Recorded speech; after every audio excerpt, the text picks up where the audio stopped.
මම මේ කියවන ඡේදේ හරියට අහගෙන ඉන්න ඕනේ. හරිද? මම දැන් මේක කියවලා ඉවරලා ප්‍රශ්නයක් අහනවා. හරි.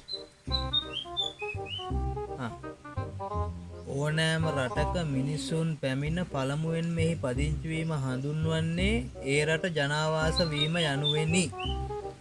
දූපතක් වූ අපේ රටට මුලින්ම මිනිසුන් පැමිණියේ මීට අවුරුදු 1,25,000කට පමණ ඉහත කාලයේදීය.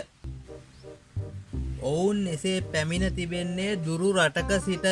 අර දැන් ওই පාඩමට අහුම්කම් දෙනවද? අහක බලාගෙන. නෑ තාත්තේ අර ගහේ රිරවෙක් ඉන්නවා. ඒකයි බැලුවේ. ඔය උඹට සත්තුයි පරිසරය ඇසිරියයි ඔක්කොම බලන්න මතක් වෙන්නේ මම මේ පාඩමක් කියලා දෙන වෙලාවට නේද? දැන් අනික උඹ රිලව් දිහා බලන් ඉන්නේ මොකද? මම මෙතන පාඩම කියලා දීද්දි. ඒකත් ඇත්ත තමයි. මං තාත්තා දිහාම බලන් ඉන්න. එකම වර්ගෙනේ.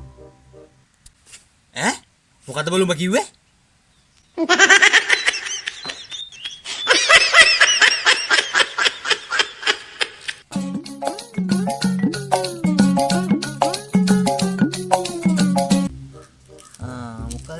මේ ප්‍රශ්නේ නගරේ වැඩිපුරම සෙනග ගැවසෙන ස්ථාන 3ක් ලියාගෙන එන්න.